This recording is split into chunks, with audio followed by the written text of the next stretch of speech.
إبراهيم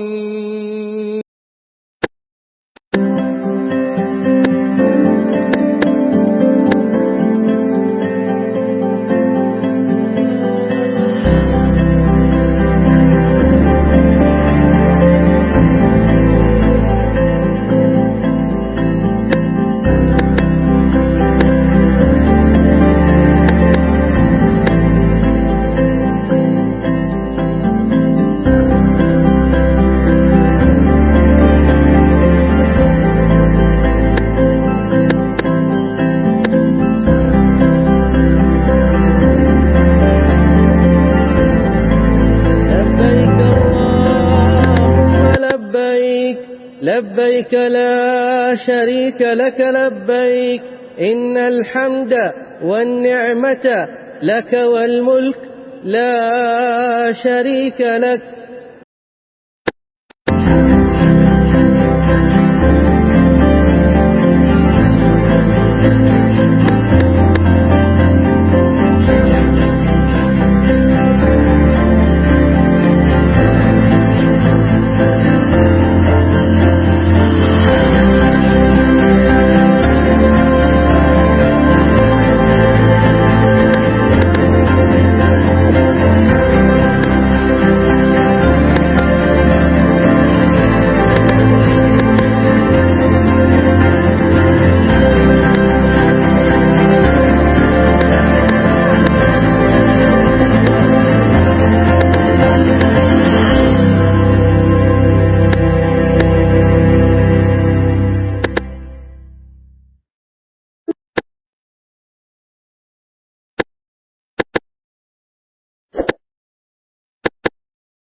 Di dalam video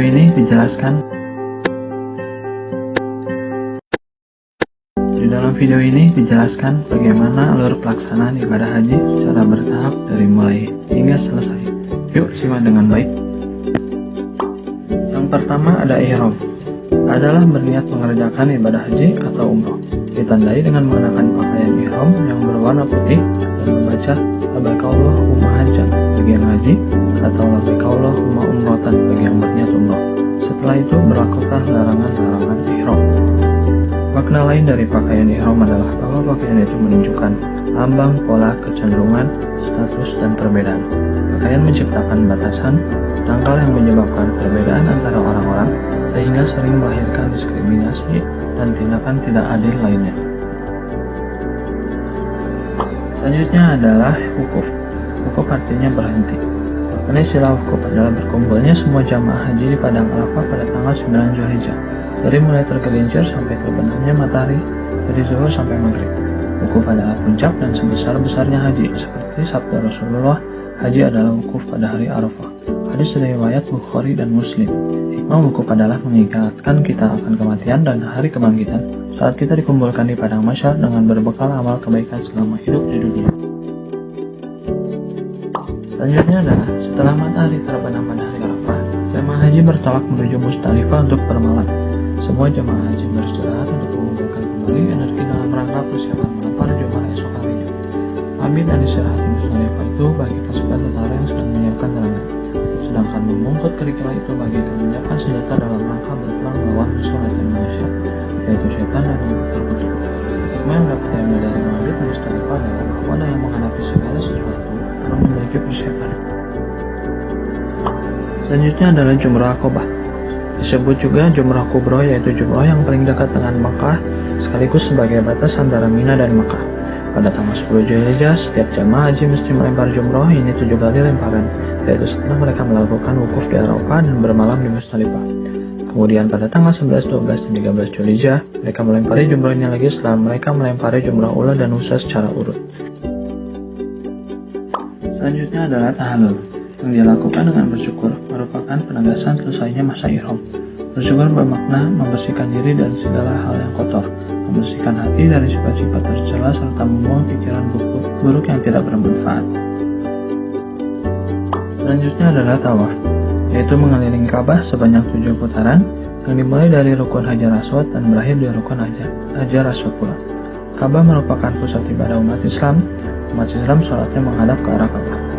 Ka'bah bisa disimbolkan sebagai tempat berkumpul. Orang berkumpul di Ka'bah dalam rangka melakukan tawaf, bukan sekadar berkumpul secara fisik, tetapi ruh dan jiwa bersatu, yaitu menghadap dan menuju Allah SWT. Karena itu setiap orang tawaf diharapkan tidak hanya sekadar mengelilingi Ka'bah, tapi dengan menghayati, mengkonsentrasikan perlakuan dan pernyataan kepada Allah SWT. Selanjutnya adalah sa'i, yaitu merupakan salah satu rukun haji dan umroh dengan cara berjalan kaki atau berlari-lari kecil, bolak-balik dari Bukit Safa ke Bukit Marwah sebanyak 7 balikan. Kata sa'i artinya usaha, yang bisa pula dikembangkan artinya menjadi berusaha dalam hidup, baik pribadi, keluarga maupun masyarakat. Ibadah sa'i disyaratkan sebagai ibadah napak tilas perjuangan Siti Hajar ketika bolak-balik dari Bukit Safa ke Bukit Marwah untuk mencari air demi putranya Ismail yang menangis kehausan.